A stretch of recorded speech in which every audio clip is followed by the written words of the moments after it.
Le soleil matinal brûlait sans pitié le porche de la maison des Harrison, tandis qu'Emma ajustait une dernière fois les plis de sa seule belle robe.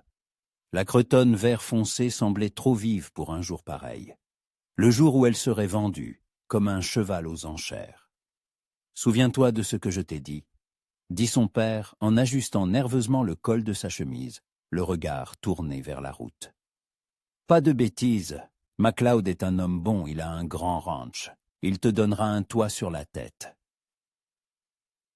Emma serra les lèvres, retenant les mots qui voulaient s'échapper. Un homme bon n'achète pas une femme comme du bétail.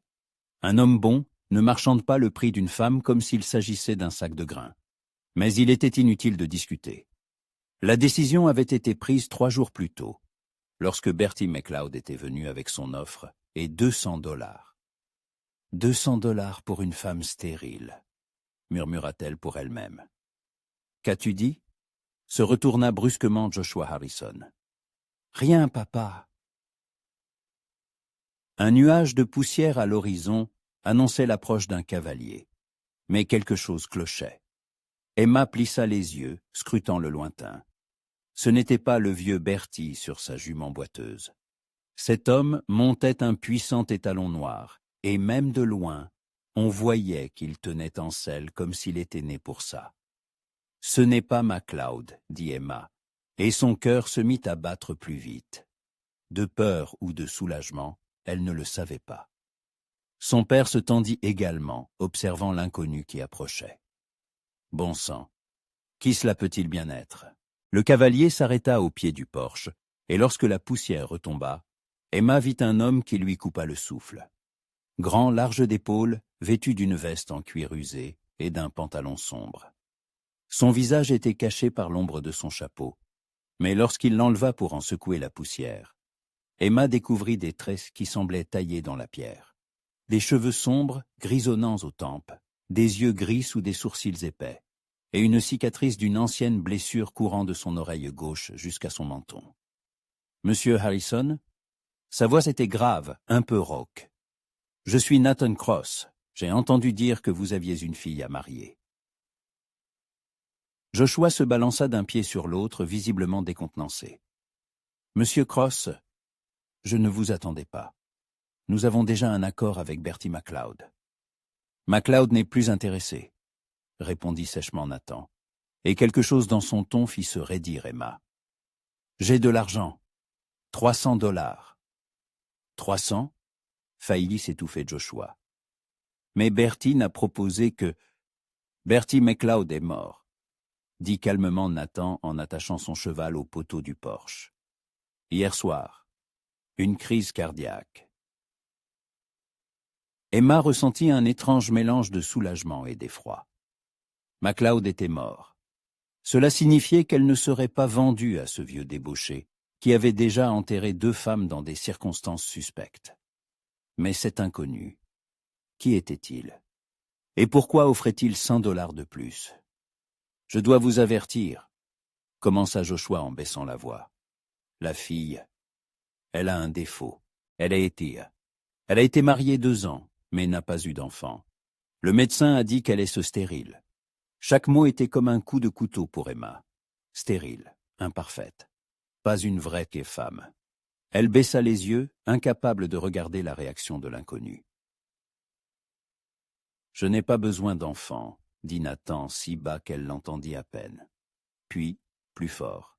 « J'ai besoin d'une épouse, une femme qui s'occupera du foyer, cuisinera, prendra soin de la maison. C'est tout ?»« C'est tout, » acquiesça Joshua, et Emma entendit la cupidité dans sa voix. $300, c'était plus que ce que leur famille gagnait en 6 mois. « Alors montrez-moi la marchandise, » dit Nathan, et ces mots résonnèrent comme une gifle. Emma releva lentement la tête et croisa le regard gris de l'inconnu. Il n'y avait ni luxure ni mépris dans ses yeux, seulement un sérieux évaluateur, comme s'il achetait vraiment un cheval ou une vache. « Approche, Emma, » appela son père. « Montre-toi à Monsieur Cross. » Elle fit un pas en avant, se forçant à se tenir droite. Si on la vendait, que l'acheteur voie ce qu'il obtenait pour son argent. Non pas une femme brisée, mais une femme qui savait encaisser les coups. Nathan fit le tour d'elle, l'examinant d'un œil expert, et Emma se sentit comme une jument à vendre. Mais il n'y avait rien d'offensant dans son regard, seulement une évaluation commerciale. « En bonne santé ?» demanda-t-il à son père, comme si elle ne pouvait pas répondre elle-même. « Parfaitement saine, elle sait cuisiner, coudre, faire le ménage. Une bonne travailleuse. A-t-elle une éducation ? Elle sait lire et écrire, compter un peu. » Nathan hocha la tête et sortit un portefeuille en cuir de sa poche. Il compta 3 billets de $100 et les tendit à Joshua. « Marché conclu. Quand pouvons-nous célébrer la cérémonie ? » « Tout de suite, si vous voulez, » se hâta son père en saisissant l'argent. « Le révérend Wilson peut vous marier dès aujourd'hui. »« Attendez, » dit Emma pour la première fois depuis le début de cette transaction. Et les 2 hommes se tournèrent vers elle avec surprise. « J'ai le droit de savoir pourquoi on m'achète. » Nathan étudia lentement son visage, et pour la première fois, un éclair d'intérêt brilla dans ses yeux. « C'est juste, » consentit-il. « J'ai un ranch à 30 miles d'ici, dans le canyon de Wolf River. La maison est solide, j'ai du bétail, des chevaux, j'élève des Mustangs, et je travaille parfois comme guide pour les pionniers. J'ai besoin d'une femme qui s'occupera du foyer quand je ne suis pas là. »« Et qu'est-ce que j'obtiendrai en retour ?» demanda Emma, surprise de sa propre audace. Nathan esquissa un sourire, un mouvement à peine perceptible des lèvres. « Un toit, de la nourriture, des vêtements, la protection, et un nom. Vous serez Madame Cross, et non une veuve sans nom. Et si je veux partir ?»« Emma, » s'indigna son père. « Comment oses-tu ? » ?»« Laissez-la demander, » l'arrêta Nathan. « Si vous voulez partir, je ne vous retiendrai pas. Je vous donnerai de l'argent pour la route et un cheval. » Emma regarda dans ses yeux gris et y vit de l'honnêteté. Il ne l'aimait pas, ne la désirait pas. Il achetait simplement une solution à ses problèmes. Mais il y avait là une sorte de pureté qui manquait à la proposition de MacLeod. « D'accord, » acquiesça-t-elle. « J'accepte. » 2 heures plus tard, il se tenait dans la petite église devant le révérend Wilson. Emma ne s'était pas changée. Sa robe verte semblait assez solennelle pour un tel mariage. Nathan tenait son chapeau à la main, et elle remarqua que ses ongles étaient coupés nets et qu'il s'était rasé de près. « Nathan Cross, consentez-vous à prendre cette femme pour légitimer l'épouse ?» prononça le prêtre d'une voix monotone. « Je le consens », répondit fermement Nathan, la regardant elle, et non le prêtre. « Emma Harrison, consentez-vous à prendre cet homme pour légitime époux ?» Emma plongea son regard dans ses yeux gris et y vit une attente patiente. Il ne la pressait pas, ne la forçait pas. Même maintenant que l'argent avait été payé, il lui donnait une dernière chance de refuser. « Je le consens, » dit-elle. « Je vous déclare mari et femme. » Nathan se pencha et l'embrassa brièvement sur les lèvres. Le contact était formel mais chaleureux, et Emma sentit un étrange picotement là où ses lèvres avaient touché les siennes. « Madame Cross, » dit-il doucement. Et ils sortirent de l'église sous le soleil de plomb de midi. Son père attendait avec ses affaires, un petit baluchon de vêtements et son seul bien de valeur, la Bible de sa mère. « Bonne chance, ma fille, » dit Joshua, et il y avait de la gêne dans sa voix. « Sois une bonne épouse. » Emma hocha la tête, n'osant pas parler. Une bonne épouse. Si seulement elle savait comment faire. Une charrette attelée à 2 chevaux attendait près de l'église. Nathan l'aida à monter sur le siège, et elle remarqua que ses mains étaient calleuses, mais douces. « Il y a 3 heures de route jusqu'à la maison, » dit-il en s'asseyant à côté d'elle. « Nous y serons avant la nuit. » Ils quittèrent la ville en silence. Emma regardait les maisons familières, les visages des gens qu'elle avait connus toute sa vie, et comprenait qu'elle les voyait pour la dernière fois. Une nouvelle vie commençait maintenant, dans cette charrette, aux côtés d'un inconnu qui était devenu son mari pour $300. Pourquoi avez-vous offert plus d'argent? Demanda-t-elle lorsque la ville fut derrière eux. Nathan resta silencieux un moment, guidant les chevaux sur la route cahoteuse. MacLeod était un homme mauvais, dit-il enfin. Personne ne mérite un tel sort. C'était donc par pitié? Non, il secoua la tête. Par pragmatisme. J'ai besoin d'une femme, vous avez besoin d'un foyer. Un marché honnête, un marché honnête. Emma s'adossa au siège, réfléchissant à ces mots. Au moins, il était honnête. Il ne prétendait pas l'aimer, ne promettait pas l'impossible. Juste un marché honnête entre deux personnes qui avaient besoin de résoudre leurs problèmes. La route serpentait entre des collines couvertes de chênes et de pins. L'air se rafraîchissait à mesure qu'il montait dans les montagnes. Emma respirait l'odeur des conifères et des herbes sauvages, écoutait le chant des oiseaux et le bruit lointain d'une cascade. « C'est un bel endroit, dit-elle. »« Oui, acquiesça Nathan. »« Sauvage mais beau, on peut se cacher du monde entier ici. » Il y avait quelque chose dans sa voix qui la poussa à le regarder plus attentivement. De quoi se cachait-il? Quel secret dissimulait cet homme silencieux? Le soleil déclinait à l'horizon quand ils aperçurent enfin le ranch. Il se trouvait dans une petite vallée, entourée des parois rocheuses du canyon. La maison était plus grande qu'elle ne l'avait imaginé. Une solide bâtisse de pierre et de rondins, avec un large porche et une cheminée en pierre. À côté se trouvaient une étable, une grange et un enclos pour les chevaux. « La maison, dit Nathan en arrêtant la charrette. Votre nouvelle maison. » Emma descendit et regarda autour d'elle.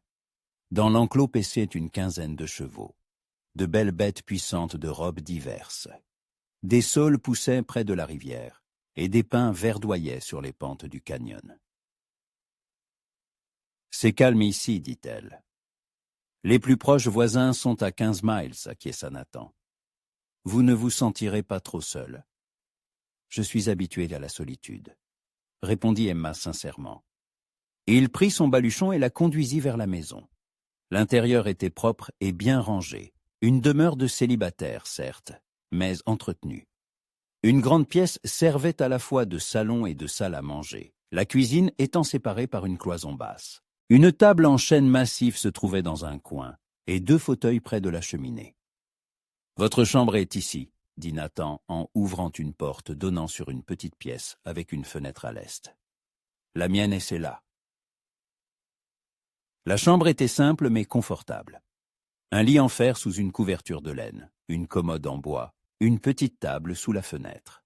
Il n'y avait aucune décoration sur les murs, mais la fenêtre offrait une vue magnifique sur le canyon. « Merci, » dit Emma. « Le dîner est dans 1 heure, » dit Nathan. « Installez-vous. » Emma rangea ses quelques affaires dans la commode, suspendit sa seule robe de rechange dans l'armoire. Quand elle eut terminé, des odeurs de viande grillée et de pain frais s'échappaient de la cuisine. Nathan était près du poêle, remuant quelque chose dans une poêle. Il avait retiré sa veste et retroussé les manches de sa chemise, et Emma vit que ses bras étaient forts, couverts de cicatrices dues au travail, avec des chevaux rétifs. « Puis-je aider ?» demanda-t-elle. « Demain, je vous montrerai la cuisine en détail. » répondit-il sans se retourner. « Reposez-vous ce soir. » Ils dînèrent en silence. Le repas était simple mais copieux. Du bœuf grillé, des pommes de terre, du pain avec du beurre. Nathan mangeait avec concentration, la regardant de temps en temps. « Demain matin, je pars rassembler des chevaux sauvages, » dit-il enfin. « Je serai de retour dans 3 jours. Il y a assez de nourriture dans la maison, le fusil est accroché au-dessus de la cheminée. Savez-vous tirer? »« Oui, » acquiesça Emma. « Mon père m'a appris. »« Bien. S'il arrive quelque chose, tirez d'abord, posez les questions après. » Après le dîner, il rassembla la vaisselle et la lava dans une grande bassine. Emma était assise près de la cheminée, regardant les flammes et essayant de réaliser que c'était désormais sa maison, et que cet inconnu silencieux était son mari. « Bonne nuit, Emma, » dit Nathan en se dirigeant vers sa chambre. « Bonne nuit. Nathan. Emma resta longtemps allongée dans ce lit inconnu, écoutant les bruits nocturnes du canyon. Quelque part, des hiboux ululaient, la rivière murmurait, le vent bruissait dans les pins.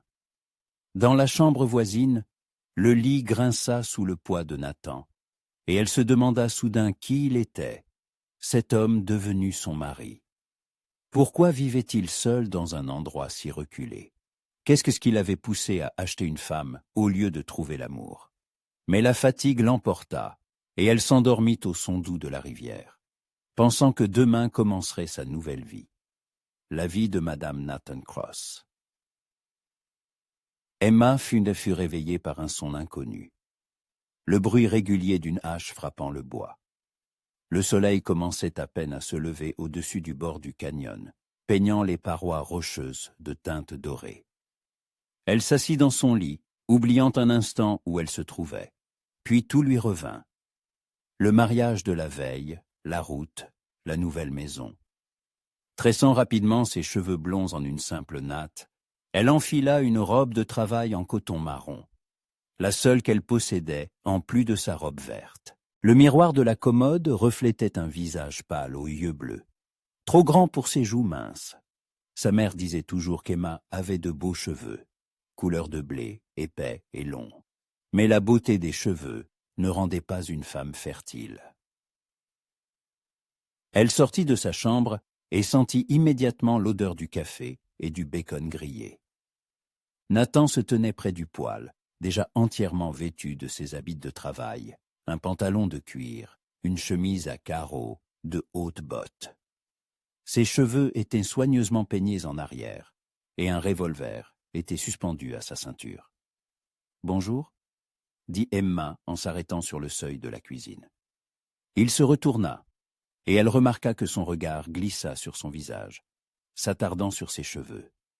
Dans la lumière du matin, ses yeux gris semblaient presque bleus. « Bonjour » répondit-il. « Le café est prêt. Vous déjeunez ?»« Oui, merci. » Il versa du café dans 2 chopes en étain et posa sur la table des assiettes de bacon et d'œufs au plat. Emma s'assit en face de lui, se sentant mal à l'aise dans ce nouveau rôle d'épouse. « Quelle heure est-il » demanda-t-elle. « Environ 6 heures. »« Je me lève tôt » dit-il en buvant une gorgée de café, le regard tourné vers la fenêtre. « Il faut faire beaucoup de choses avant la chaleur. »« Et la hache ?»« J'ai entendu. Le bois commence à manquer. J'en ai coupé pour quelques jours, en attendant mon retour. » Emma hocha la tête, étudiant son visage à la lumière du matin. La cicatrice sur sa joue était ancienne, déjà blanchie, mais profonde. Elle se demanda comment il l'avait eue, et pourquoi il vivait ici seul, loin des gens. « Nathan, » commença-t-elle prudemment, « pouvez-vous me parler du domaine, de ce que je dois faire ?» Il finit son café et se leva. « Venez, je vais vous montrer. » Ils sortirent sur le porche, et pour la première fois à la lumière du jour, Emma vit le ranch dans toute sa splendeur. Le canyon n'était pas aussi profond qu'il lui avait semblé la veille. C'était plutôt une large vallée, entre des parois rocheuses peu élevées. La rivière coulait au fond de la vallée, formant plusieurs méandres où poussaient des saules et des peupliers. Sur les pentes, des pins et des chênes verdoyaient, et l'air sentait les conifères et les herbes sauvages. « C'est magnifique », dit doucement Emma, en rajustant une mèche de cheveux qui s'était échappée de sa natte. « Oui » acquiesça Nathan. « Et sûr, il est difficile d'arriver ici sans être vu. » Quelque chose dans son ton la fit le regarder d'un air interrogateur, mais il se dirigeait déjà vers le poulailler. « Il y a 12 poules et un coq, » dit-il en ouvrant la porte. « Il faut les nourrir matin et soir, le grain est dans le sac à côté. Ramassez les œufs tous les jours. » Le poulailler était solide, avec de bons nids et des perchoirs. Dans un coin, il y avait un sac de grains et un seau pour l'eau. « Compris, » acquiesça Emma. « Et y a-t-il une vache ? » Dans l'enclos supérieur, il faut la traire matin et soir. Elle donne beaucoup de lait, assez pour faire du beurre. Ils se dirigèrent envers l'écurie. L'intérieur était propre et sentait le foin frais. Plusieurs chevaux se tenaient dans les stalles, y compris l'étalon noir de Nathan et une jument baie nommée Maggie. « Si vous avez besoin d'aller en ville ou chez les voisins, prenez Maggie, » dit Nathan en caressant l'encolure de la jument. « Elle est calme, elle connaît la route. »« Et les voisins sont loin ?»« Les plus proches sont les McBride, à 15 miles au sud. Ce sont de braves gens, s'il arrive quelque chose, ils vous aideront. » Emma hocha la tête, mémorisant. 15 miles, c'était une demi-journée à cheval. « Il y a tout ce qu'il faut dans la maison, » continua Nathan, lui montrant la grange avec les outils et les provisions. « Farine, sucre, sel, conserve. Je prends de la viande fraîche quand il en faut. Savez-vous dépecer le gibier? »« Oui, mon père m'a appris. »« Bien. Le fusil est toujours chargé, accroché au-dessus de la cheminée. Le revolver est dans le tiroir du bureau. Si vous voyez des étrangers, ne sortez pas à leur rencontre. Découvrez d'abord qui ils sont et ce qu'ils veulent. »« C'est dangereux ici ?» demanda Emma, et les rayons du soleil jouèrent dans ses cheveux blonds lorsqu'elle tourna la tête. Nathan hésita avant de répondre. « Pas plus qu'ailleurs sur la frontière, mais il vaut mieux être prudente. » Ils retournèrent à la maison, et Nathan lui montra le cellier avec les provisions, lui expliqua le fonctionnement du poêle, où se trouvaient que les ustensiles de cuisine et de nettoyage. « Vous pouvez faire la lessive dans la rivière, l'eau est propre, » dit-il. « Je fabrique le savon moi-même, il y en a en réserve dans le cellier. Vous fabriquez le savon vous-même, » s'étonna Emma. Il haussa les épaules. Un célibataire apprend à tout faire petit à petit. Pour la première fois de la matinée, quelque chose ressemblant à de l'humour perça dans sa voix. Emma faillit sourire, mais se retint. Il était encore trop tôt pour sourire à cet homme. « Je pense que cela suffira comme instruction pour 3 jours, » dit Nathan en regardant le soleil. « Il est temps pour moi de partir. » Il entra dans la maison et revint avec des sacoches de sel pleines de provisions. Il attacha un second revolver à sa ceinture et prit une carabine.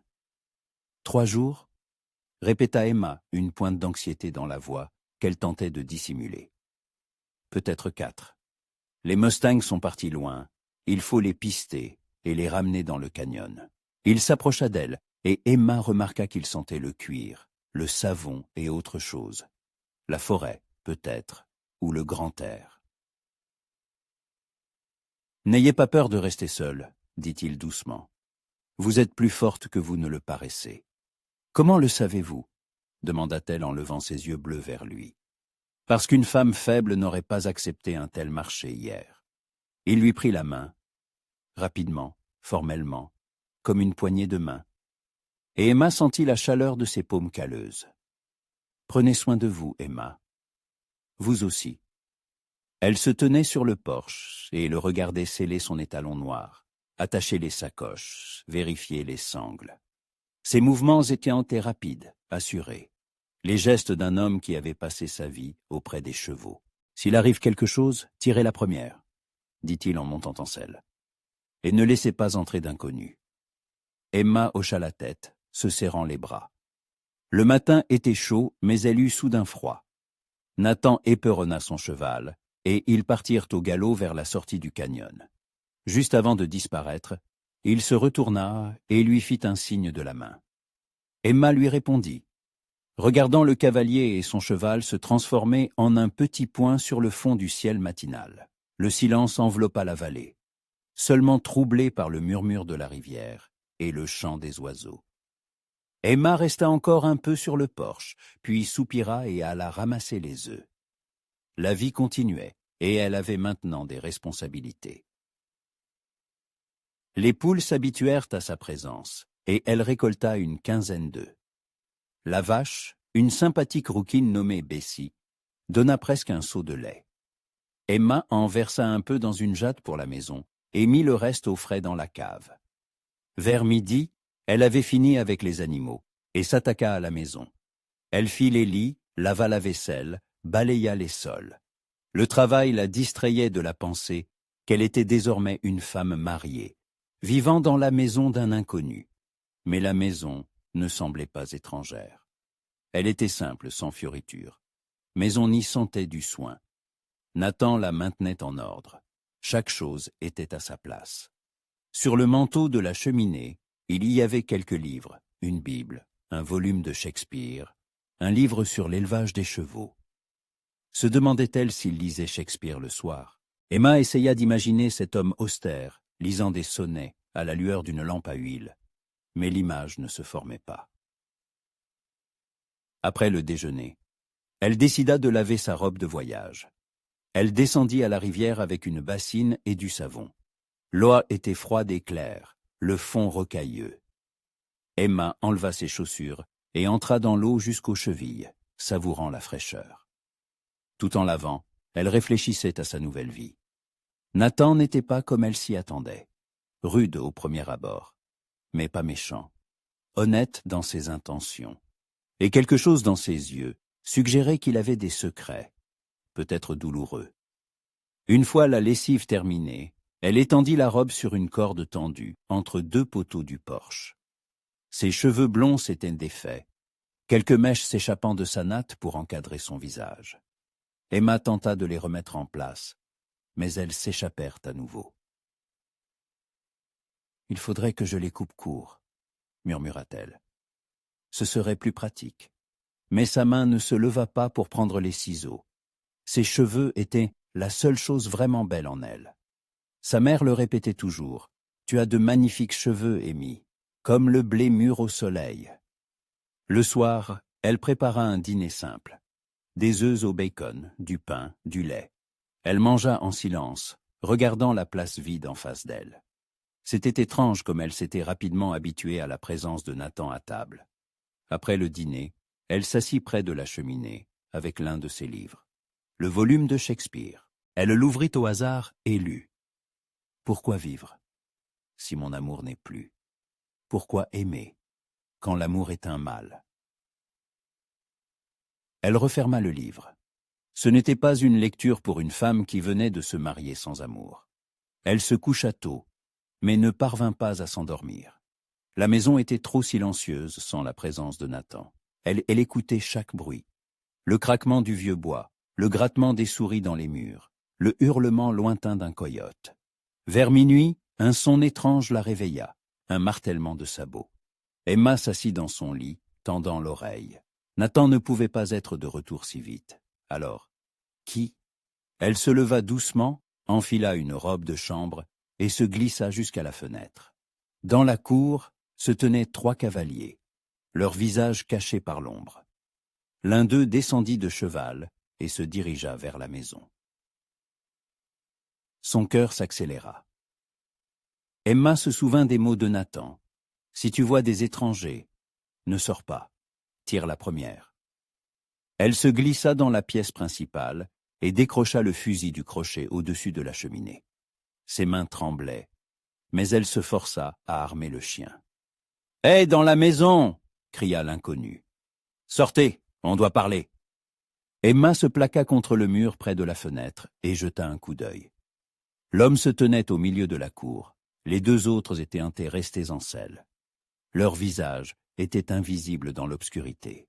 « Je sais que tu es là, Cross !» cria de nouveau l'inconnu. « On doit parler !» Emma serra plus fort le fusil. Il cherchait un Nathan. Mais pourquoi? Et qui était-il? « Cross, dernière fois que je demande. » Silence. Puis l'un des cavaliers dit quelque chose. Et Emma entendit un fragment. « Pas là. Cherchons ailleurs. » Ils firent demi-tour et partirent aussi soudainement qu'ils étaient apparus. Emma resta longtemps à la fenêtre, écoutant les bruits de la nuit. Mais il n'y avait plus personne. Le matin, elle trouva des traces de sabots dans la cour. Ce n'était donc pas un rêve.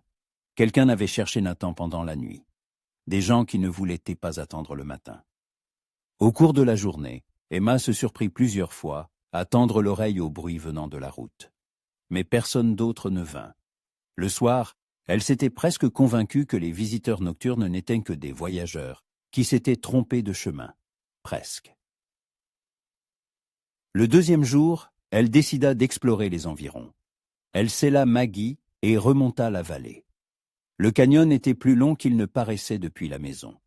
Au bout d'un mile, la vallée se divisait. Un sentier menait dans les montagnes, l'autre vers un petit lac entouré de pins. Au bord du lac, Emma s'arrêta pour se reposer. L'eau était transparente comme du verre et reflétait le ciel. Elle descendit de cheval, abreuva sa monture et s'assit sur un gros rocher au bord de l'eau. C'était si calme qu'elle pouvait entendre sa propre respiration. Emma défit ses cheveux et les laissa flotter au vent. Dans de tels moments, elle se sentait presque libre. Pas une femme vendue, pas une épouse stérile, mais simplement une personne profitant de la beauté du monde. Mais la liberté était une illusion. Elle appartenait désormais à Nathan Cross, un homme dont elle ne savait presque rien. Un homme que des inconnus cherchaient la nuit. Le soir du 3e jour, elle s'inquiétait sérieusement. Nathan avait promis de revenir en 3 jours, 4 au maximum. Et s'il lui était arrivé quelque chose? Et si ces hommes l'avaient trouvé dans les montagnes? Elle se tenait sur le porche, regardant la route, quand elle entendit enfin le bruit tant attendu des sabots. Nathan apparut au tournant, menant 3 chevaux sauvages par de longues longes. Emma ressentit un étrange soulagement à la vue de sa haute silhouette en selle. Il était couvert de poussière de la tête aux pieds, fatigué, mais indemne. « Bienvenue à la maison », dit-elle alors qu'il s'approchait du porche. Nathan descendit de cheval et enleva son chapeau, secouant la poussière. Ses cheveux étaient collés à son crâne par la sueur. « Je vous ai manqué » demanda-t-il avec une légère pointe d'ironie dans la voix. « Je me suis inquiété », répondit honnêtement Emma. « Des hommes y sont venus. Ils vous cherchaient. » L'ironie disparut de son visage. « Quand? Combien étaient-ils? » « Avant-hier soir, 3. Ils criaient Yenji pour que vous sortiez leur parler. » Nathan jeta un rapide coup d'œil autour de lui, puis la regarda. « Que leur avez-vous dit? »« Rien. Je suis resté dans la maison avec le fusil. Ils ont attendu un peu et sont partis. »« Bien, acquiesça-t-il. Vous avez bien fait. Qui sont-ils, Nathan? » Il hésita à répondre, regardant quelque part vers la sortie du canyon. « Des gens du passé, dit-il enfin. Je pensais qu'ils avaient oublié le chemin. Des gens dangereux? Ils peuvent l'être. Mais tant que nous sommes ici tous les deux, il est peu probable qu'ils reviennent. Tant que nous sommes ici tous les deux. » Il y avait une protection, une promesse dans ces mots. Emma sentit une chaleur se répandre dans sa poitrine. « Allons-y, » dit Nathan en menant les chevaux vers l'écurie. « Racontez-moi comment se sont passés ces jours. » Et pendant qu'il décellait les chevaux et qu'elle préparait le dîner, Emma lui raconta ses 3 jours de solitude. Comment elle avait trait la vache et ramassé les œufs, fait la lessive à la rivière et lu ses livres. Comment elle était allée au lac et avait savouré le silence. Nathan écoutait attentivement, hochant la tête de temps en temps. Et quand elle eut fini, il dit « Bien, vous vous êtes vite adapté. Et vous?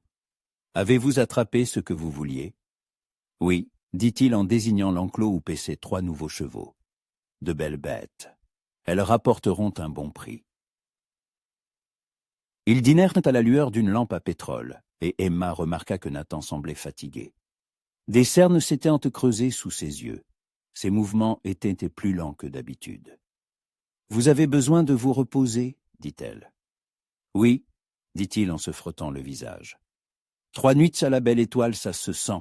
Après le dîner, il se retira dans sa chambre, tandis qu'Emma resta longtemps assise près de la cheminée, pensant à ce qui avait changé en ces 3 jours.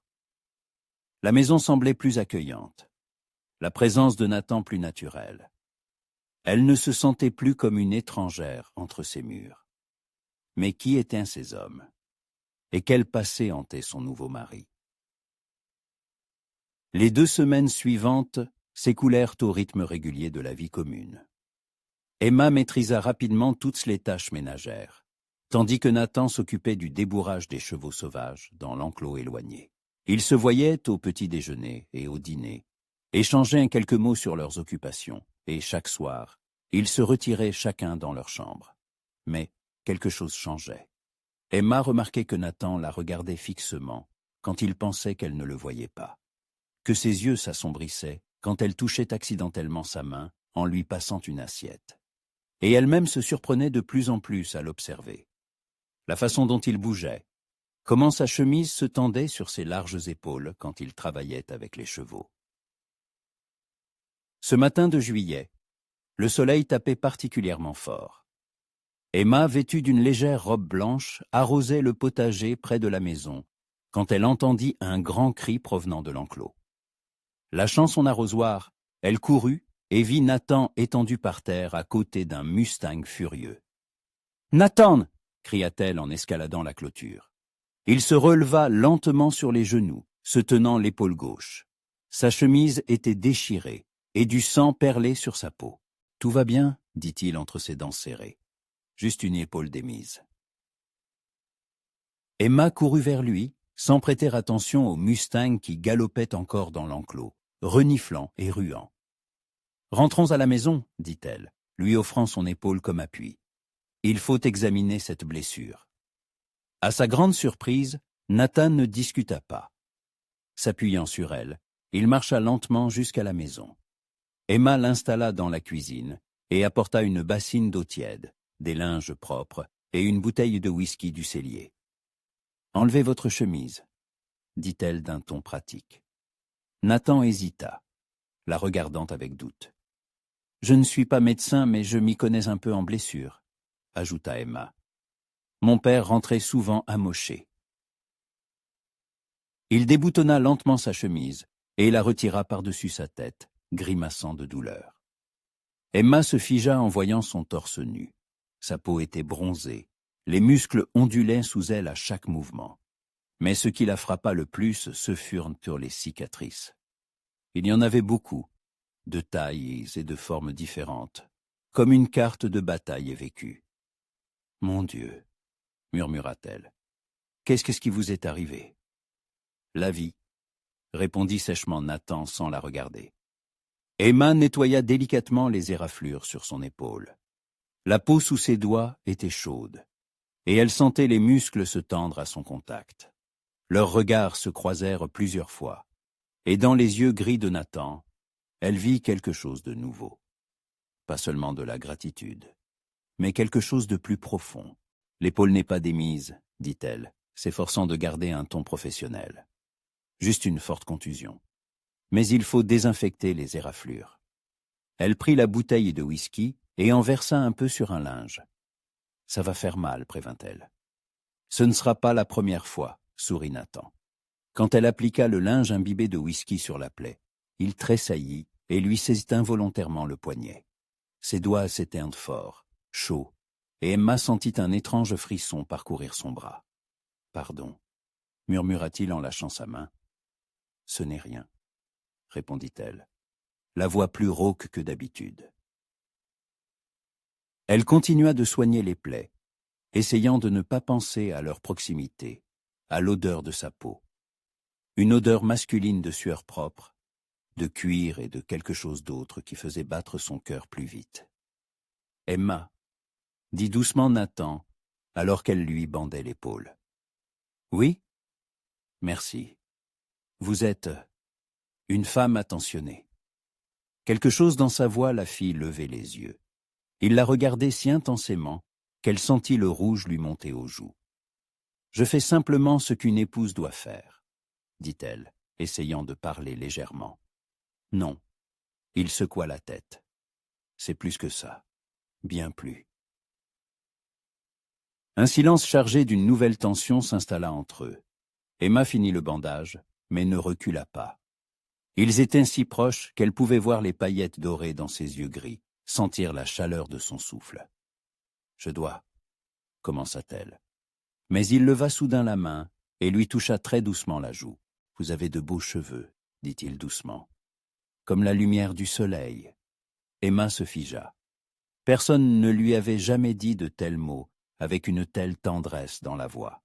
Sa grande main glissa vers sa nuque, ses doigts s'emmêlant dans les mèches blondes. « Nathan, » murmura-t-elle. « Je sais, » dit-il. Nous avions un accord. C'est juste un marché. Mais il ne retira pas sa main, et elle ne s'écarta pas. Alors pourquoi, commença-t-elle? Parce que tu n'es pas juste un marché, sa voix se fit encore plus douce. Je ne sais pas quand c'est arrivé, mais tu es devenue importante.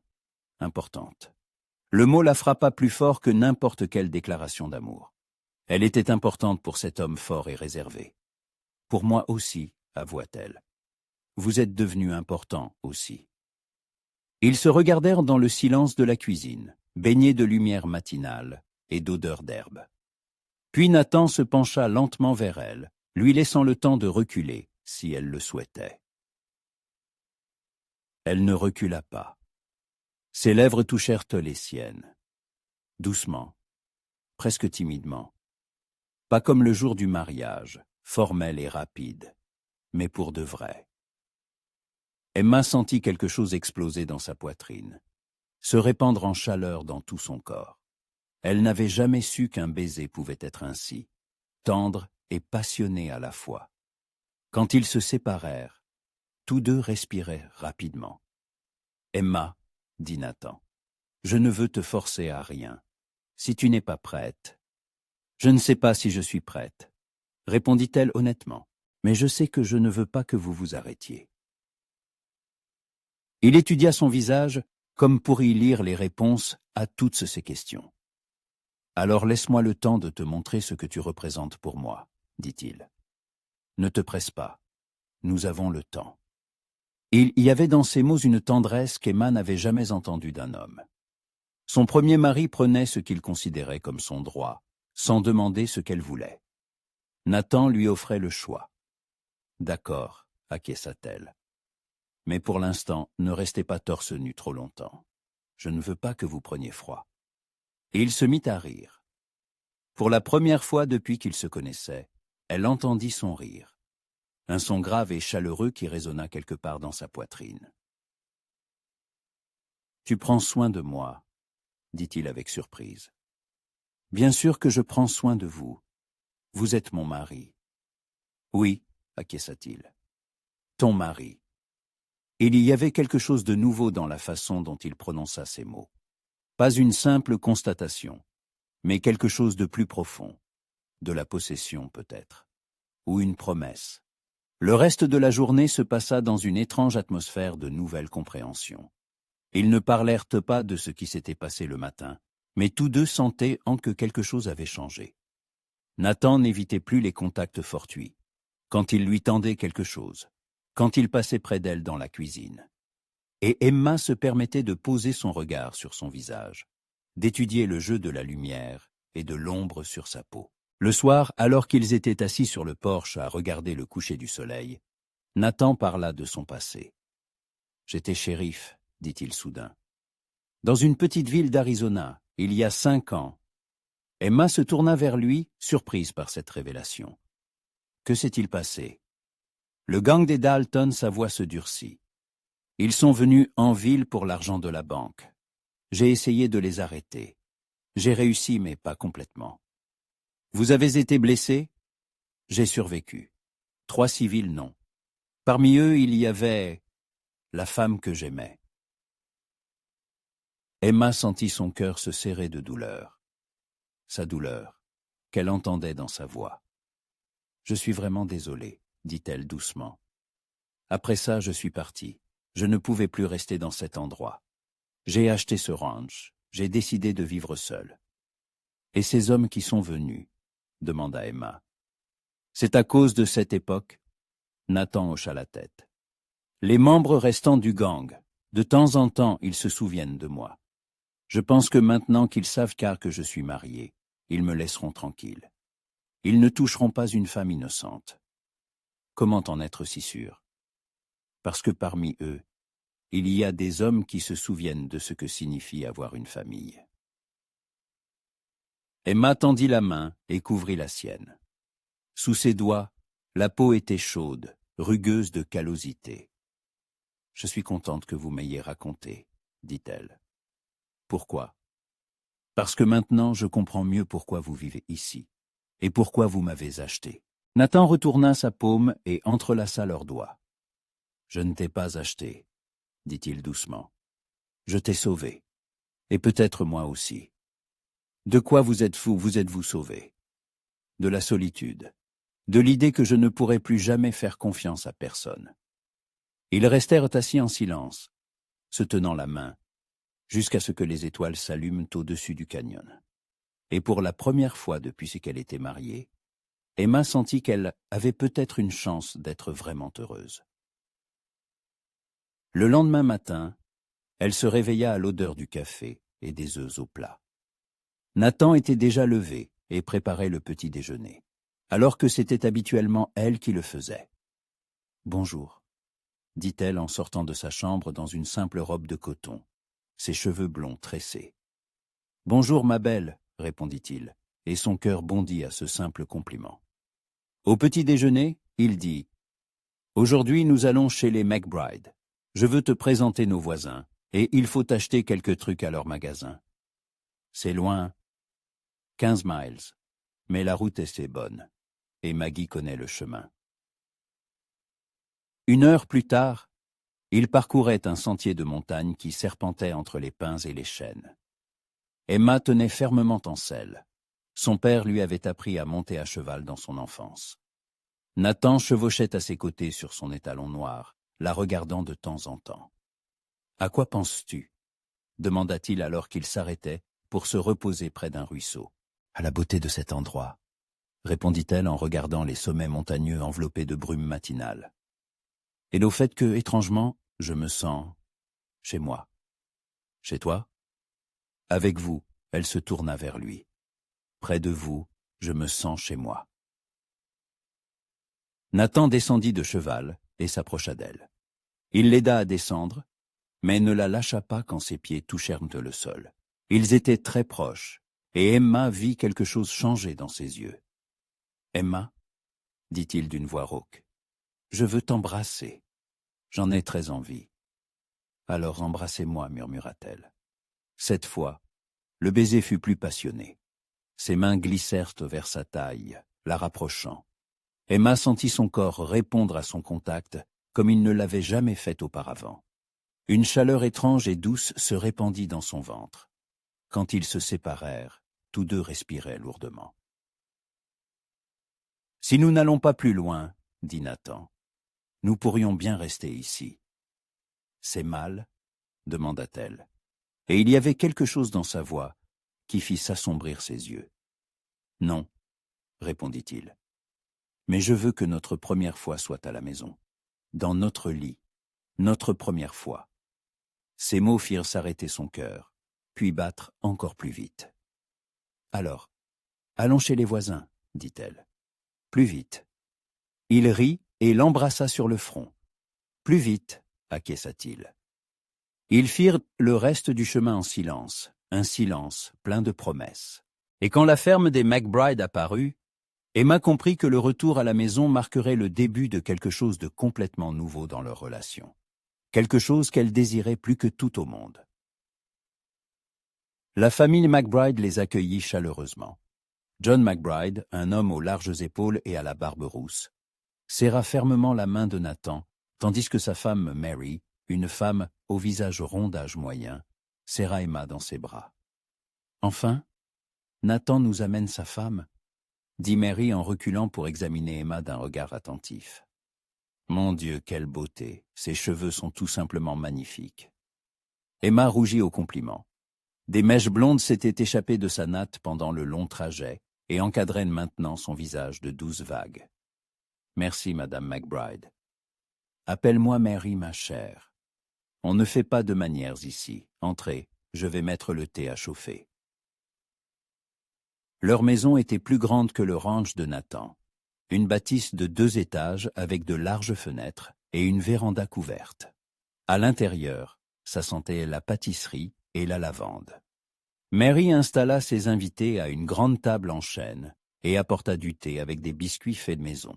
« Comment vous plaisez-vous dans le canyon ?» demanda-t-elle à Emma. « Pas trop isolé ?»« J'aime beaucoup, » répondit sincèrement Emma. « C'est très beau et calme là-bas. Et vous prévoyez des enfants ?» continua Mary avec une curiosité toute féminine. Emma sentit son cœur se serrer de la douleur habituelle. Des enfants. Si seulement ils savaient. Mary l'interrompit doucement son mari. Ne serait-il pas temps de montrer à Emma ta boutique? Les femmes ont des choses à se dire. Nathan lui fit un signe de tête reconnaissant. Les hommes se comprenaient sans mots. La boutique des McBride était située dans une annexe de la maison. On y trouvait tout le nécessaire, de la farine et du sucre aux tissus et médicaments. Emma choisit quelques écheveaux de fil, un morceau de cretonne bleu pour une nouvelle robe et un bocal de pêche. « Prends aussi des bonbons ?» proposa Nathan en désignant un bocal en verre rempli de sucettes. « Tu es gourmande. »« Comment le savez-vous » s'étonna Emma. « J'ai vu comment tu regardes le miel au petit déjeuner, » sourit-il. Cette attention aux détails la toucha. Il l'observait vraiment, remarquait ce qu'elle aimait.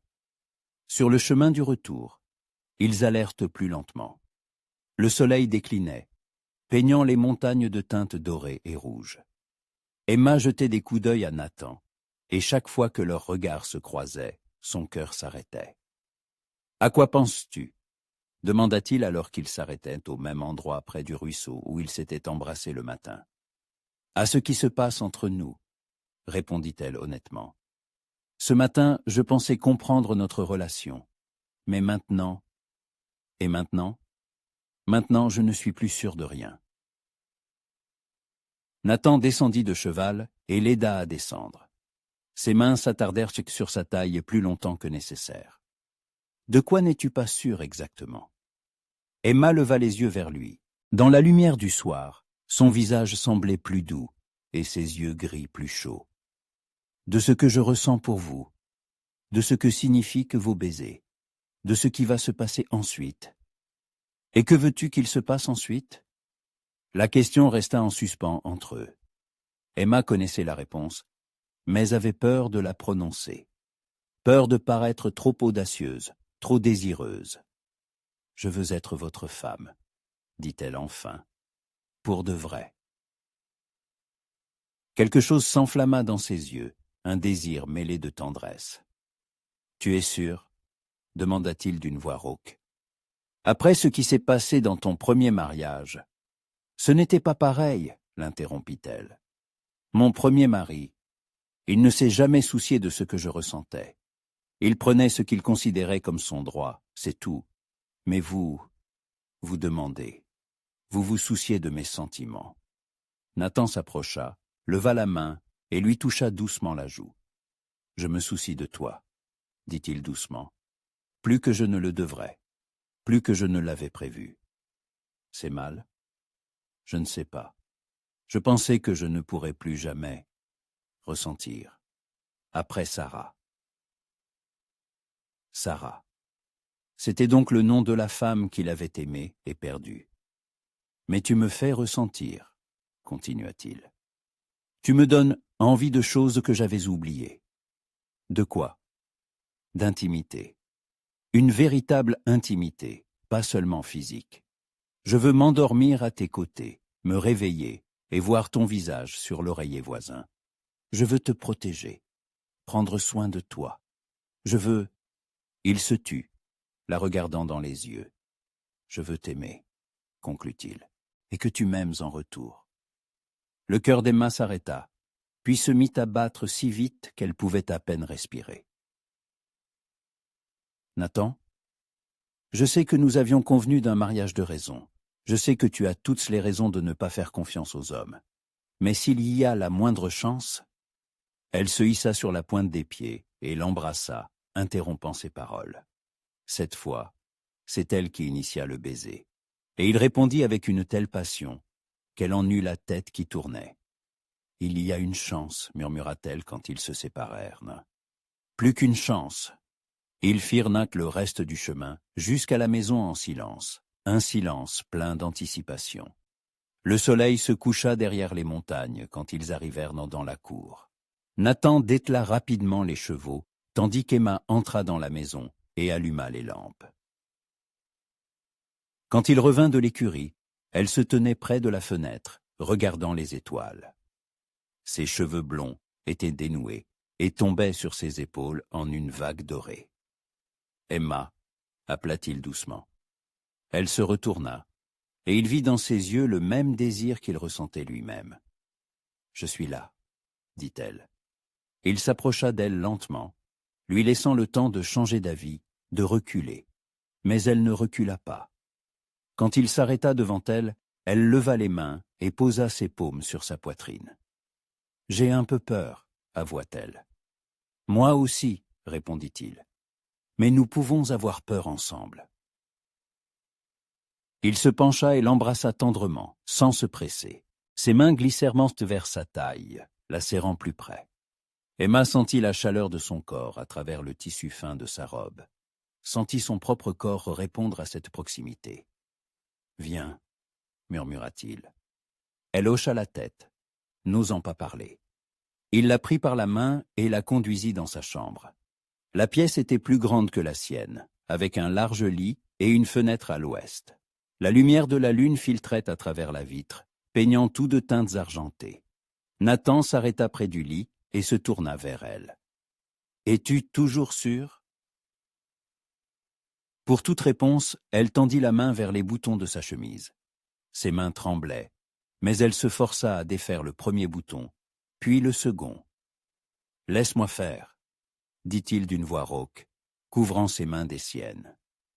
Il se débarrassa rapidement de sa chemise, et à la lumière de la lune, elle revit son torse couvert de cicatrices. Témoin muet d'une vie difficile. Elle tendit la main et en toucha une délicatement. « Ça fait mal ?» demanda-t-elle. « Non, » répondit-il. « Plus maintenant. » Ses mains glissèrent dans ses cheveux, défaisant complètement sa natte. Les mèches blondes se répandirent sur ses épaules, et il y enfouit ses doigts. « Tu es si belle » murmura-t-il, comme la lumière du soleil dans l'obscurité. Puis ses lèvres touchèrent son cou, et Emma frissonna de sensations inconnues. Personne ne l'avait jamais embrassée ainsi, tendrement, avec adoration, comme si elle ait été quelque chose de précieux. Lentement, très lentement, ils se déshabillèrent. Nathan ne se pressait pas, lui laissant le temps de s'habituer à chaque nouveau contact, à chaque baiser. Quand ils furent enfin allongés l'un à côté de l'autre sur le grand lit, peau contre peau, Emma se sentit étrangement protégée, malgré sa vulnérabilité. « Dis-moi si tu veux que j'arrête, » murmura Nathan en la regardant dans les yeux. « Je ne veux pas que tu arrêtes, » répondit-elle. « Je veux t'appartenir. Je veux être ta femme dans tous les sens du terme. » Ce qui suivit ne ressemblait en rien à son expérience avec son premier mari. Nathan était tendre, patient, attentif à chacune de ses réactions. Il lui montra que l'intimité pouvait être non seulement un acte physique, mais aussi l'expression de sentiments profonds. Quand les vagues de plaisir la submergèrent, Emma comprit qu'elle n'avait jamais su de quoi son corps était capable. Dans les bras de Nathan, elle découvrit en elle une femme dont elle ne soupçonnait même pas l'existence. Ensuite, ils restèrent allongés l'un à côté de l'autre, et Nathan lui caressait doucement les cheveux. « Comment te sens-tu » demanda-t-il doucement. « Comme si je venais de renaître, » répondit-elle honnêtement. « Je ne savais pas que ça pouvait être comme ça. »« Comme ça comment ?»« Merveilleux. Juste. » Il l'embrassa sur le sommet du crâne. « Pour moi aussi, » dit-il. « Avec toi, tout est différent. » « Différent qu'avec Sarah ?» Il hésita à répondre. Avec Sarah, c'était le premier amour, jeune, passionné, un peu insouciant. Avec toi, c'est plus profond, plus calme mais plus fort. Vous l'aimiez très fort ? Oui, mais ce que je ressens pour toi, c'est un autre amour. L'amour mature d'un homme qui connaît le prix de la perte. Emma se souleva sur un coude et le regarda. Vous m'aimez vraiment ? Oui, répondit-il sans hésitation. J'aime ta force et ta tendresse. J'aime la façon dont tu t'occupes des animaux. J'aime ton rire quand tu penses que je n'entends pas. J'aime la façon dont tu lis mes livres et les remets exactement à la même place. Je ne savais pas que vous remarquiez tout ça. Je remarque tout ce qui te concerne. »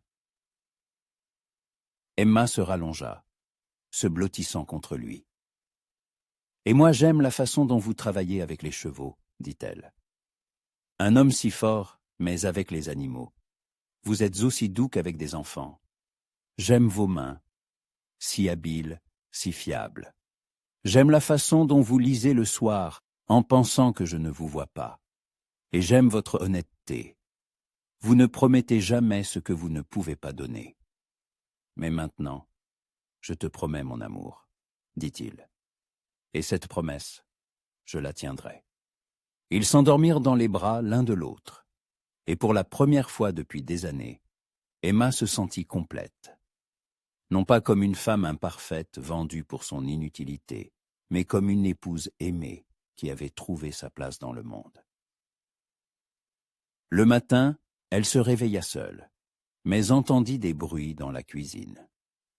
Nathan préparait le petit déjeuner, et quand elle le rejoignit en chemise de nuit, il se tourna et lui sourit si chaleureusement que son cœur battit plus vite. « Bonjour, Madame Cross, dit-il. « Bonjour, Monsieur Cross, répondit-elle.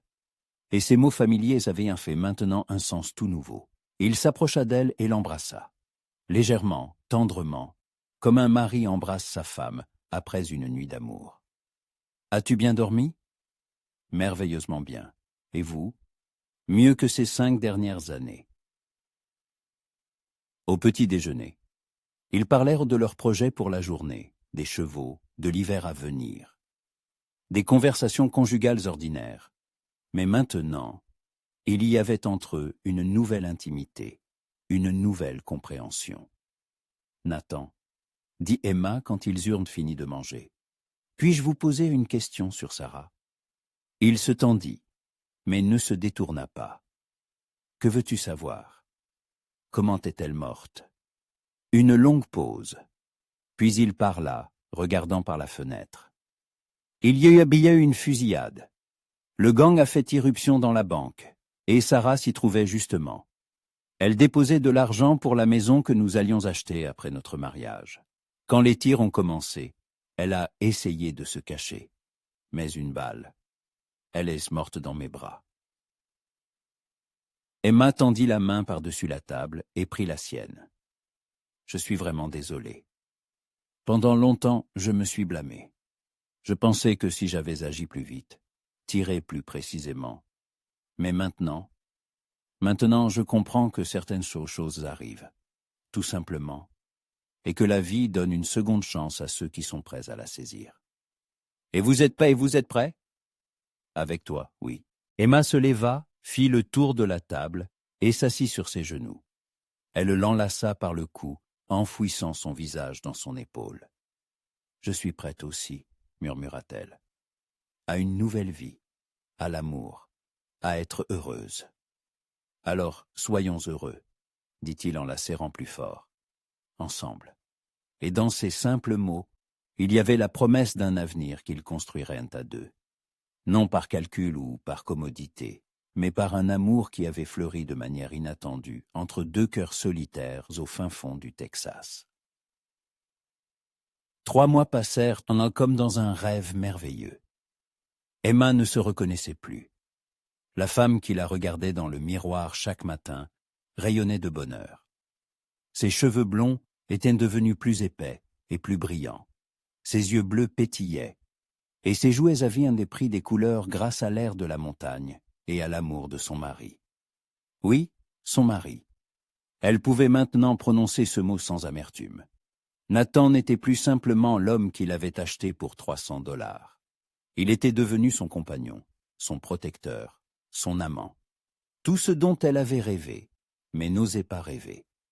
En ce jour d'octobre, elle se tenait près du poêle, préparant le petit déjeuner, et fredonnait une vieille chanson qu'elle se rappelait de son enfance.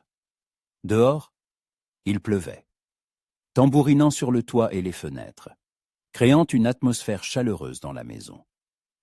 « Tu chantes » dit Nathan en sortant de la chambre et en l'enlaçant par derrière. « Je ne chantais pas avant » s'étonna Emma en se blottissant contre sa poitrine. « Non, jamais. » Il l'embrassa dans le cou et elle frissonna de cette chaleur familière. « J'aime ça. Tu as une belle voix. Mon père disait que je chantais comme une casserole. » « Ton père ne comprenait pas grand-chose à ton sujet, » dit Nathan avec colère. Au cours de ces mois, il s'était exprimé plus d'une fois sur la famille d'Emma, surtout après avoir appris les détails de son premier mariage. Le fait que ses parents aient marié une jeune fille de 17 ans à un homme 2 fois plus âgé, puis il est accusé de stérilité, le mettait en fureur. « Ne pense pas au passé, » dit Emma en se retournant dans ses bras. « Nous avons le présent. Et l'avenir, » ajouta-t-il en l'embrassant sur les lèvres. Après le petit déjeuner, Nathan partit vérifier le bétail dans l'enclos éloigné, tandis qu'Emma s'occupait des tâches pures ménagères. Mais un sentiment étrange ne la quittait pas depuis le matin. Une sorte d'inquiétude mêlée de pressentiment. Ses mains tremblaient en lavant la vaisselle, et elle ressentait une légère nausée. « J'ai dû manger quelque chose qui n'allait pas, » pensa-t-elle. Mais elle se souvint ensuite avoir ressenti la même chose la veille et l'avant-veille. Vers midi, la nausée s'intensifia. Emma eut à peine le temps de courir derrière la maison avant de vomir. Elle se tenait, agrippée au poteau du porche, essayant de calmer le tremblement de ses mains. Soudain, elle comprit. La nausée matinale, la fatigue qu'elle attribuait au bonheur, le retard qu'elle n'avait pas remarqué dans la joie de sa nouvelle vie. « Mon Dieu !» murmura-t-elle en posant les mains sur son ventre encore plat. Enceinte. Elle était enceinte. Mais c'était impossible. Le médecin n'avait dit « Tout le monde pensait », elle-même en était convaincue. Et si le médecin s'était trompé? Et si le problème ne venait pas d'elle, mais de son premier mari? Ou si l'amour de Nathan accomplissait des miracles que la science médicale ne pouvait expliquer? Emma s'assit sur les marches du porche, n'arrivant toujours pas à y croire. Un enfant. Elle allait avoir un enfant de Nathan, ce dont elle avait rêvé toute sa vie, mais dont elle avait accepté l'impossibilité. Des larmes de joie coulaient sur ses joues, alors qu'elle imaginait l'annoncer à son mari. Comment réagirait-il? Serait-il heureux? Ou effrayé, puisqu'il avait dit qu'il n'avait pas besoin d'enfant? Le bruit des sabots la fit lever la tête. Mais ce n'était pas Nathan. 3 cavaliers inconnus entrèrent dans la cour. Emma les reconnut. C'étaient les mêmes hommes qui étaient venus la première nuit de sa solitude. Son cœur s'accéléra. Mais maintenant, elle ne craignait pas seulement pour elle-même. Une nouvelle vie grandissait en elle. Une vie qu'il fallait protéger. « Madame Cross », dit celui qui semblait être le chef, un homme d'un certain âge avec une barbe grise et des yeux froids. « Nous cherchons votre mari. »« Il n'est pas à la maison, » répondit Emma, s'efforçant de garder une voix calme. « Nous le savons, nous l'avons vu partir vers l'enclos. » L'homme descendit de cheval et se dirigea vers le porche. « Nous avons donc le temps de vous parler. Je n'ai rien à vous dire. » Oh, si. Il monta sur le porche, et Emma sentit la menace qui émanait de lui. « Voyez-vous, votre mari nous doit quelque chose de très précieux. Je ne vois pas de quoi vous parlez. Il y a 5 ans, Nathan Cross a tué mes 2 fils. » La voix de l'homme se durcit. Il les a abattus dans une banque, alors qu'ils essayaient simplement de prendre ce qui leur revenait de droit. Le gang des Dalton, c'étaient les restes de ce gang. Ils cambriolaient une banque, dit Emma. Ils ont tué des innocents. Mon fils aîné n'a tué personne. Nathan l'a abattu alors qu'il se rendait déjà. Il a tué un homme désarmé. Ce n'est pas vrai. Vrai ou pas, peu importe. L'homme se pencha plus près. Ce qui importe, c'est qu'il doit payer. Et puisqu'il a maintenant une femme. Emma comprit son allusion et posa instinctivement les mains sur son ventre. « Laissez-moi tranquille, dit-elle. Je n'ai rien à voir avec ce qui s'est passé. Si. Maintenant, si. » Il se redressa et fit un signe aux autres. « Nous attendrons Nathan dans la maison. Et vous, ma jolie, vous nous aiderez à le convaincre de faire le bon choix. » Les 2 autres hommes descendirent de cheval et se dirigèrent vers la maison. Emma tenta de se lever, Mais le chef la repoussa sur les marches. « Restez assise. Pour l'instant, nous ne vous toucherons pas. Mais si votre mari essaie de jouer les héros… » Il ne termina pas sa phrase, mais la menace planait dans l'air. Emma était assise sur le porche, tremblant de peur et de rage. Une nouvelle vie grandissait dans son ventre, et ces hommes menaçaient non seulement elle, mais aussi son futur enfant. Le temps s'étirait douloureusement. Les hommes fouillèrent seuls la maison, cherchant quelque chose, renversant les meubles. Emma entendit le bruit de la vaisselle brisée et serra les dents pour ne pas crier. Enfin, Nathan apparut. Il avançait au trot sans se douter de rien, mais en voyant les chevaux étrangers dans la cour, il se tendit immédiatement. Sa main se porta instinctivement vers son revolver. « Je ne vous conseille pas !» cria le chef en sortant de la maison. « Nous avons votre femme !» Nathan arrêta son cheval et leva lentement les mains. « Laissez-la partir, Dalton. C'est entre vous et moi. » « Oh, nous allons effectivement avoir une conversation. » Thomas Dalton, Emma connaissait maintenant son nom, sourit. « Descendez de cheval. » Lentement. Nathan descendit sans quitter Emma des yeux. Dans son regard, elle lut une promesse. Il ferait tout pour la protéger. « Que voulez-vous » demanda-t-il. « Justice. Vous avez tué mes fils. Maintenant, je tuerai celle que vous aimez. Vos fils étaient des meurtriers et des voleurs. Ils ont eu ce qu'ils méritaient.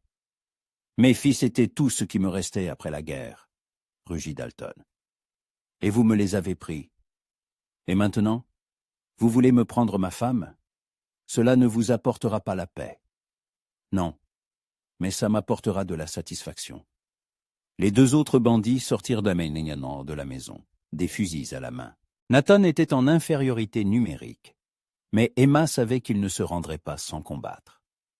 « Attendez, » dit-elle en se levant des marches.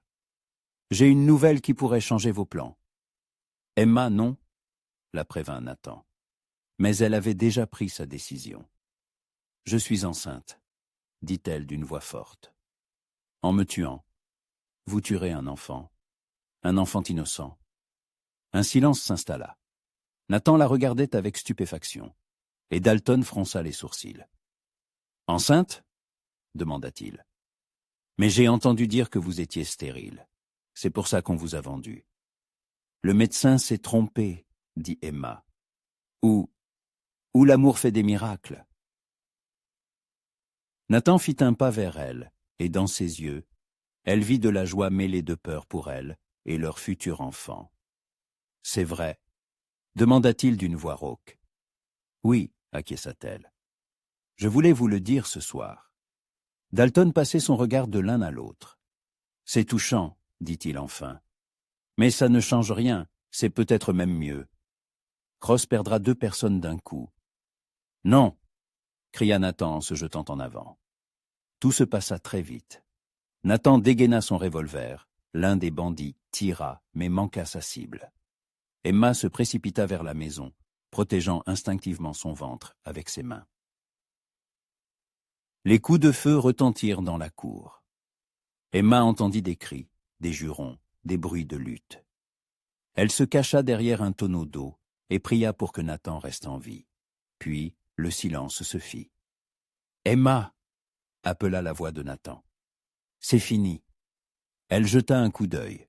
3 hommes gisaient dans la cour. Nathan se tenait au-dessus d'eux, un revolver fumant à la main. Une tache de sang maculait sa chemise, mais il était vivant. « Nathan !» Elle courut vers lui, ignorant les corps au sol. Il la prit dans ses bras, la serrant fort contre lui. « Tu es blessé ?» demanda-t-elle en voyant le sang. « Une égratignure. Rien de grave. » Il s'écarta et la regarda dans les yeux. « C'est vrai ? Tu es vraiment enceinte ?»« Oui, » murmura-t-elle. « Je ne l'ai compris qu'aujourd'hui. » Nathan s'agenouilla et posa délicatement ses mains sur son ventre. « Un enfant, » dit-il avec vénération. « Notre enfant. Vous êtes heureux ? demanda Emma.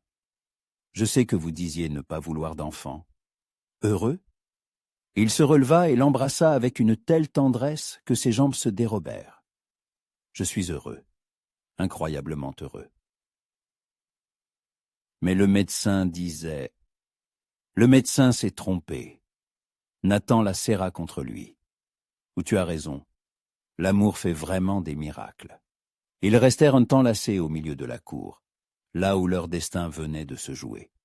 Dalton et ses hommes ne reviendraient plus. Le passé de Nathan était enfin enterré. « Qu'allons-nous faire maintenant ?» demanda Emma en regardant les corps. « Je les emmènerai en ville, » j'avertirai le shérif. « J'expliquerai ce qui s'est passé. » Nathan lui caressa les cheveux. « Puis je rentrerai à la maison, auprès de ma femme et de mon futur enfant. »« À la maison ?» répéta Emma. « Oui, à la maison. » Le soir, quand Nathan revint de la ville, ils étaient assis près de la cheminée. Emma était allongée contre sa poitrine et sa main reposait sur son ventre. « Un garçon ou une fille ?» demanda-t-il. « Je ne sais pas. Et vous, que préférez-vous ? L'important, c'est qu'il soit en bonne santé et qu'il te ressemble. »« À moi ?» s'étonna Emma. « Tu as un bon cœur. Je veux que notre enfant en hérite. Et de vous, qu'il hérite de la force et de l'honnêteté. Et de l'habileté au tir, ajouta Nathan avec un sourire. Au cas où. Emma rit. Pour la première fois depuis les événements de la journée. Pensez-vous que nous aurons d'autres enfants ? Demanda-t-elle. Si tu le veux, autant que tu le voudras. Je veux une maison pleine d'enfants. Je veux qu'on y entende toujours des rires. Alors il en sera ainsi, promit Nathan. Nous aurons une grande et heureuse famille. Emma ferma les yeux, écoutant le battement de son cœur sous son oreille. Le matin même, elle n'était qu'une épouse aimée. Maintenant, elle était une future mère, et cette pensée la comblait d'un bonheur incroyable. Nathan, oui, je vous aime. J'aime notre vie. J'aime l'avenir que nous construisons. Et je t'aime aussi, plus que la vie. Le feu crépitait dans la cheminée, le vent d'automne soufflait dehors, et dans la maison régnait la chaleur et la paix. Bientôt, des rires d'enfants résonneraient ici, et le canyon s'emplirait d'une nouvelle vie.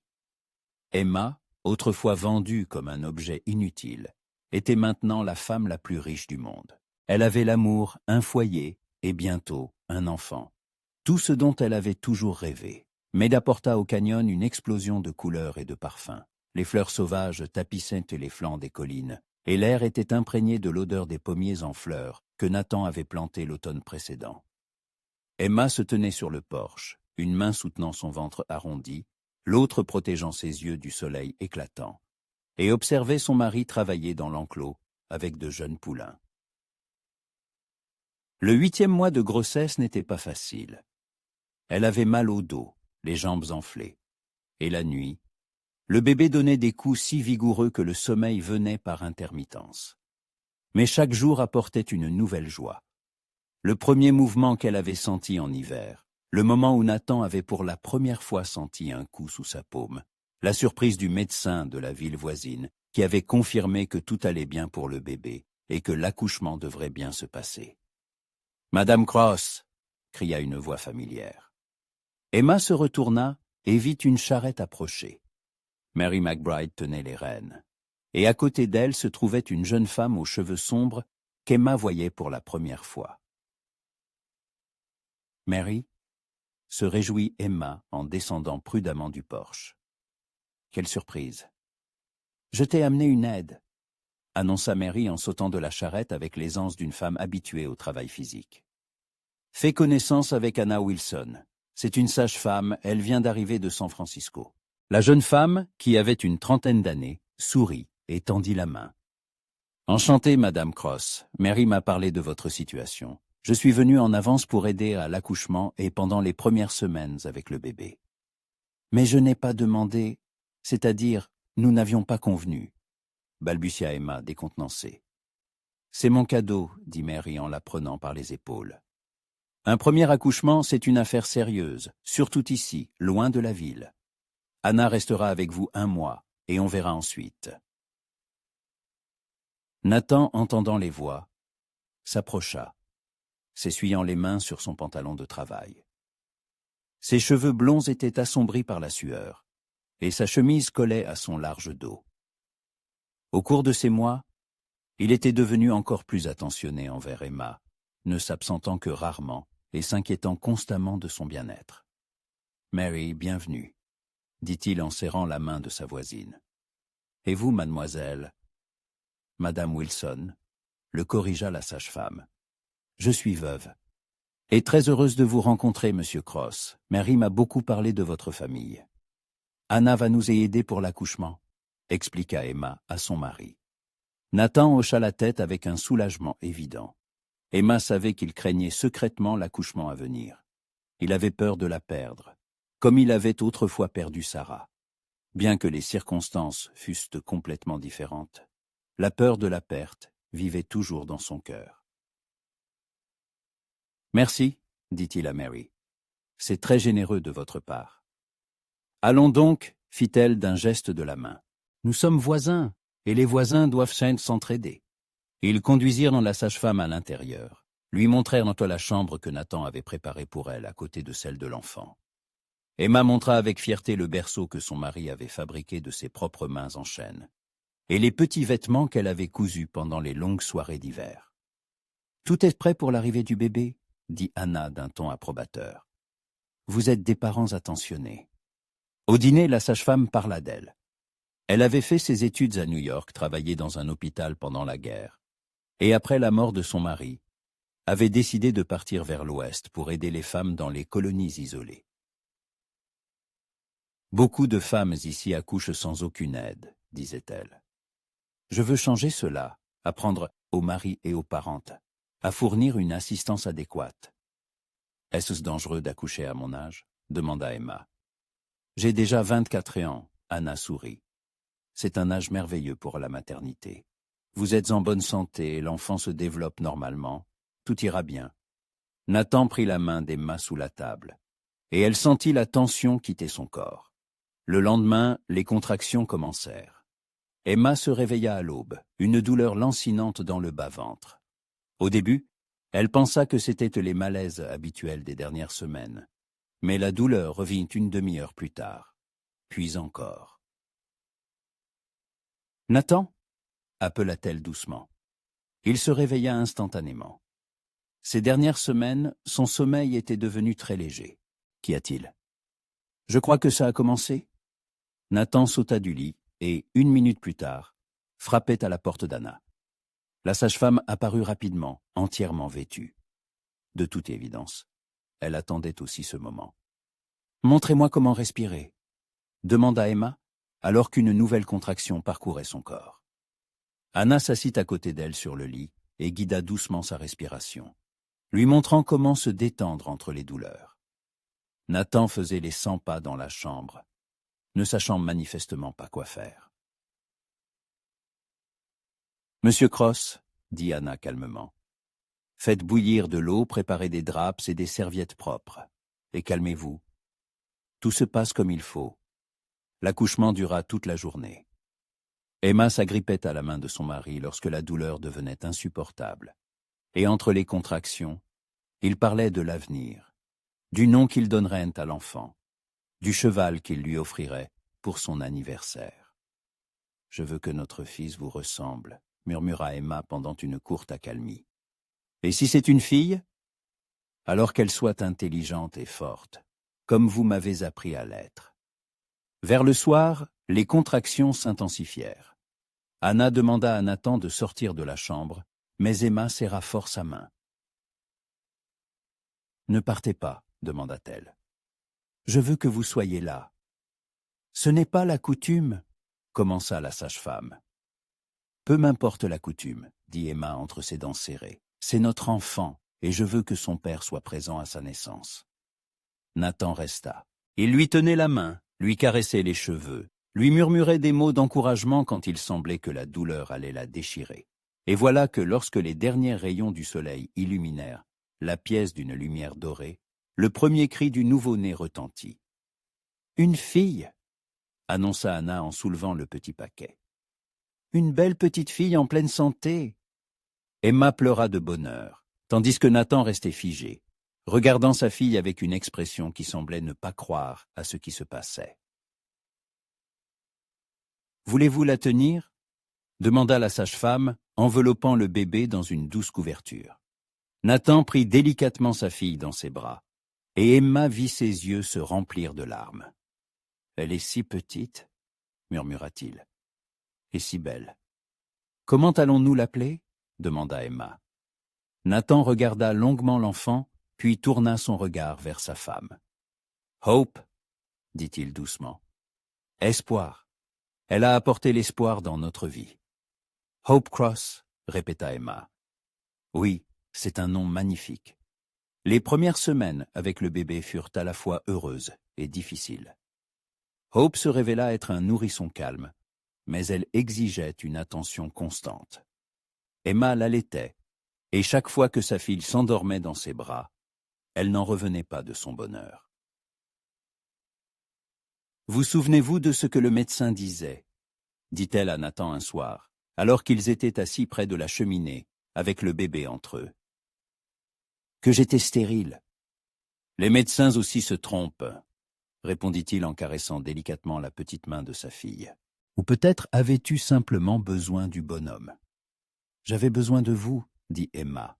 « Seulement de vous. » En juin, ils reçurent de la visite, Joshua Harrison en personne. Emma n'avait pas vu son père depuis le jour de son mariage et ne s'attendait pas à le revoir un jour.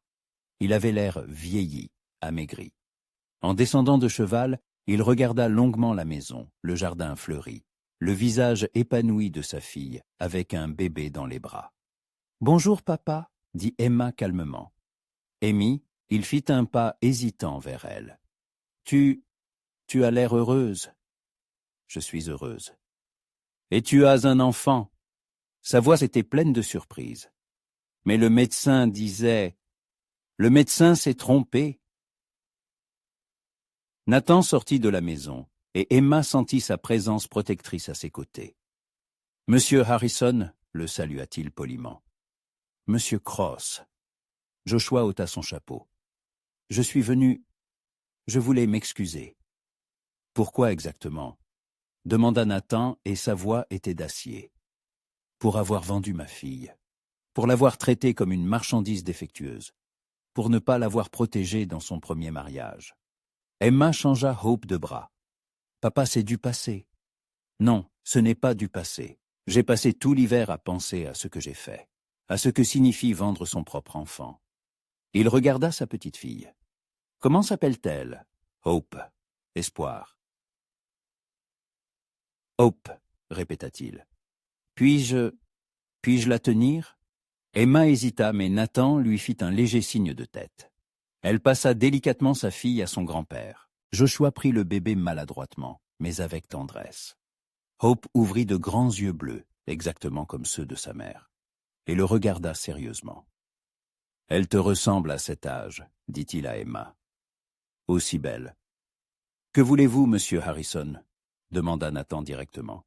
« Votre pardon, et la possibilité d'être un grand-père, si vous me le permettez. » Emma regarda son mari. En un an de mariage, elle avait appris à lire sur son visage. Il n'avait pas pardonné à Joshua et ne le pardonnerait jamais complètement. Mais pour elle et leur fille, il était prêt à lui donner une chance. « Vous pouvez rester dîner, » dit-elle.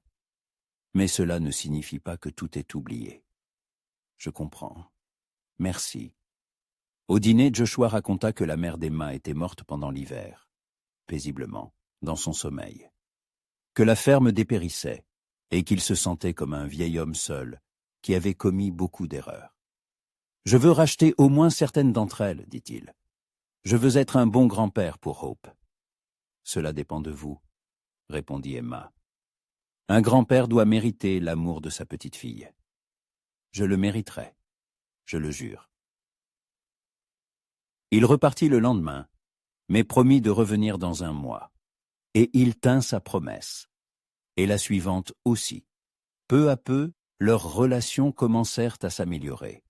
Pas comme avant, trop d'eau avait coulé sous les ponts, mais d'une nouvelle manière, basée sur un respect mutuel. L'été, Anna leur rendit visite. Elle était tombée amoureuse du canyon et de ses habitants, et venait les voir régulièrement. Mary McBride devint également une invitée fréquente. Et en août, elle y apporta une nouvelle. Une autre famille s'installait dans la vallée, un jeune couple de l'Illinois. « Bientôt, ce sera tout un village ici », dit-elle au dîner. « Peut-être même qu'on construira une école quand les enfants auront grandi. » Emma imagina Hope allant à l'école avec les autres enfants de la vallée, et son cœur se remplit de chaleur. Leur fille ne grandirait pas seule. À l'automne, une lettre arriva de San Antonio, du shérif, qui informait que les derniers membres du gang des Dalton avaient été capturés et traduits en justice. Le passé de Nathan était définitivement clos. « Maintenant, nous pouvons vivre en paix », dit-il en brûlant la lettre dans la cheminée. « Nous vivions déjà en paix », répondit Emma en berçant Hope. « Nous avons l'un l'autre. Nous avons notre fille, notre maison. Que faut-il de plus pour être heureux ? Peut-être un petit frère ou une petite sœur pour Hope, suggéra Nathan avec un sourire. Peut-être, acquiesça Emma. Mais pas tout de suite. Je veux savourer chaque instant avec elle. Un soir d'hiver, alors que la neige tourbillonnait dehors et que les bûches crépitaient dans la cheminée, Emma était assise dans le fauteuil à bascule que Nathan avait fabriqué spécialement pour elle, et nourrissait sa fille. Hope avait déjà grandi, appris à sourire et à gazouiller, et chaque jour apportait de nouvelles découvertes. Nathan lisait près du feu, un volume de Dickens qu'il avait rapporté de son dernier voyage en ville. De temps en temps, il levait les yeux et regardait sa femme et sa fille, avec une expression qui serrait le cœur d'Emma d'amour. « À quoi pensez-vous » demanda-t-elle. « À quel point ma vie a changé en un an, à quel point j'ai changé. En mieux ? En mieux. Il y a un an, j'étais un homme seul et aigri, qui se cachait du monde dans ce canyon. Et maintenant, je suis un mari et un père. J'ai une famille, un avenir, une raison de me lever chaque matin. » Emma se leva et s'approcha de lui, tenant toujours Hope dans ses bras. Nathan les enlaça tous les deux, et ils restèrent ainsi près de la cheminée, une petite famille, mais solide. « Vous souvenez-vous de ce que vous avez dit le jour de notre mariage » demanda Emma. « Que vous m'aviez acheté non par désir mais par compassion. Je m'en souviens, et c'était la vérité. Et qu'est-ce qui a changé ?» Nathan réfléchit. Tout. La compassion s'est transformée en amour, le marché en famille, la solitude en bonheur. Et que diriez-vous maintenant à cet homme qui, il y a 1 an, a payé $300 pour une femme non désirée? Je lui dirais que c'était l'argent le mieux dépensé de ma vie. Emma se mit à rire. Seulement $300 pour le bonheur, un bon prix. Un prix inestimable, la corrigea Nathan en l'embrassant sur la tempe. Dehors, le vent d'hiver hurlait, mais dans la maison régnait la chaleur et la paix. Hope s'endormit dans les bras de sa mère, et Emma la déposa délicatement dans son berceau. Quand elle revint, Nathan lui tendit la main. « Allons dormir, Madame Cross. »« Allons-y, Monsieur Cross. » Ils montèrent dans la chambre, et alors qu'Emma était allongée dans les bras de son mari, écoutant sa respiration régulière, elle pensait aux étranges détours du destin. 1 an plus tôt, elle était une fille non désirée, une épouse imparfaite, une marchandise à vendre. Maintenant, elle était une femme aimée, une mère heureuse, la maîtresse d'une maison accueillante. L'amour accomplissait vraiment des miracles. Il avait guéri son corps, lui permettant de concevoir et de donner naissance à un enfant. Il avait guéri son cœur, lui redonnant confiance en elle. Et il avait guéri le cœur de Nathan, lui rendant la capacité de faire confiance et d'espérer. Quelque part dans la chambre d'enfant, la petite Hope soupira doucement dans son sommeil.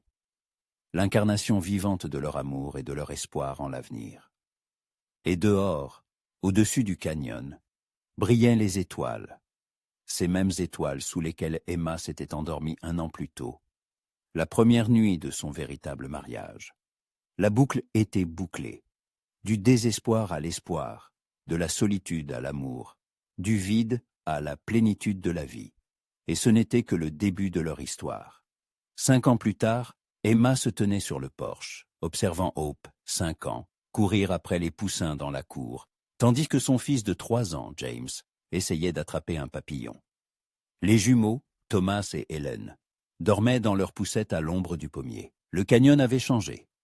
5 familles y vivaient maintenant. Il y avait une petite école et même une église. Nathan était devenu une sorte de chef non officiel de la communauté, et Emma aidait les jeunes mères et enseignait à